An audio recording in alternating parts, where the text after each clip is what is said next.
Hey everyone, today we're gonna look at some of the top neighborhoods to live in Spruce Grove. So stay tuned as we discuss pricing, location, schools, nearby amenities, everything you wanna know. Here to help you move to the Edmonton area, my name is Adrienne Carlton with eXp Realty and you are watching YEG Cribs. Here we go. If you're doing what everyone else is doing, you're doing it wrong. So when determining where the best place is to live in, well, any town or city, it honestly all depends on the person that's buying. You might be a family with a few kids and you need a certain size house, or you might be on a certain budget, or you might be in a smaller family. Maybe it's just you and a partner, or maybe you're by yourself. So it's hard to say what's the ultimate best neighborhood, but I'm going to give you some suggestions of what I feel are, great homes to look at if you're in that starter home price range. If you want a big new home with cool amenities near it, I've got a great neighborhood for that. And then just a really nice centrally located neighborhood, as well as my very favorite neighborhood in Spruce Grove that some people might not pick, but to be honest, I think it is just a gem. So we're gonna go through all of that.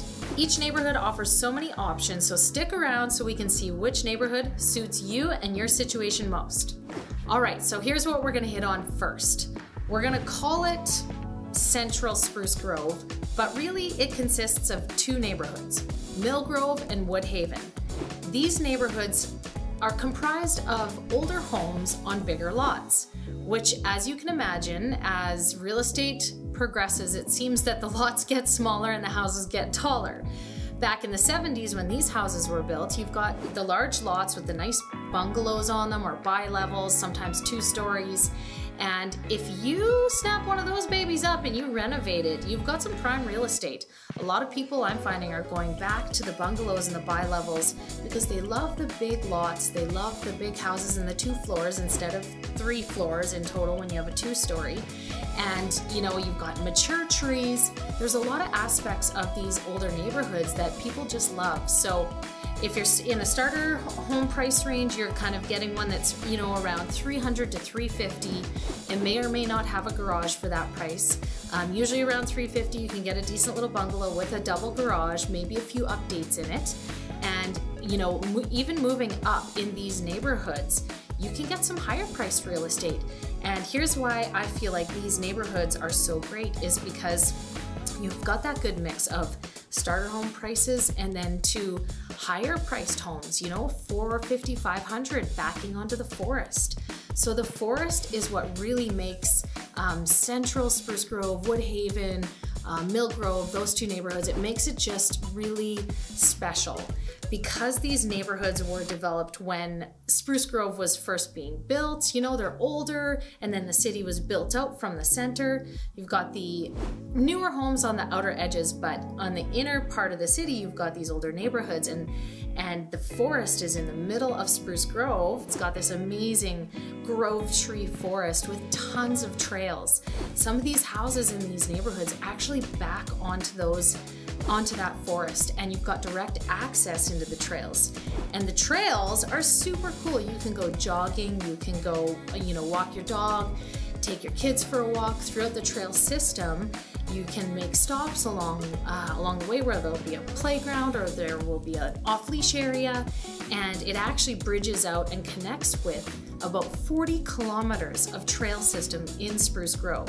So super cool. If you live in those neighborhoods, you've basically got right in your neighborhood access to the best trails and the heart of the city, which is where Grove Heritage Park is. When I was growing up, it was actually called Partissa Park. So at some point they changed the name, but I remember when I was little, we would always go walking in there, and it really is the heart of Spruce Grove. So it's a special place or a special opportunity to live near the forest and near those trails. So I really like these neighborhoods because they've got the maturity and they've got character and different homes. It doesn't look all cookie cutter, and a lot of them are getting fixed up and starting to look really nice. And if you can score one backing onto the forest, you've got some prime real estate. So each neighborhood actually has its own school as well. So in Millgrove, you've got the Millgrove School. In Woodhaven, you've got Woodhaven Middle School, which is right across the street from Brookwood, which is the elementary school. So you've got like all your schools within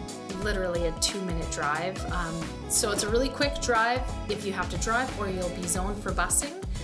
You've also got just a couple blocks up from either of those neighborhoods, actually not even a couple, it's literally on the border of those neighborhoods. You've got the high school, which is Spruce Grove Composite High School.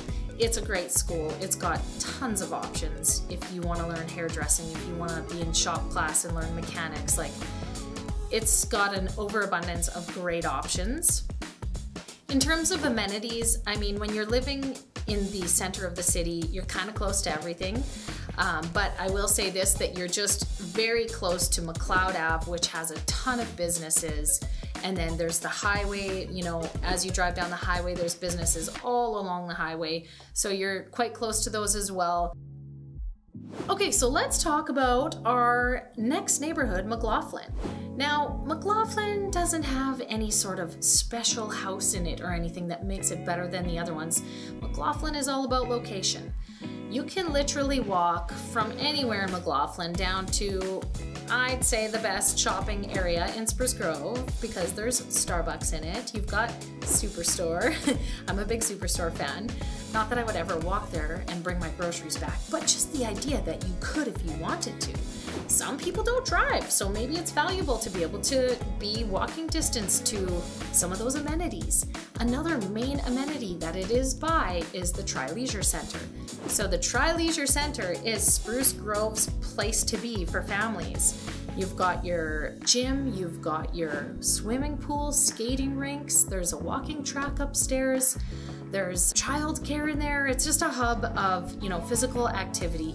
If your kids are in hockey or, you know, tons of other sports, soccer, they're gonna be going to the Tri-Leisure Center. So in McLaughlin, you can walk a couple blocks and be right at the Tri-Leisure Center.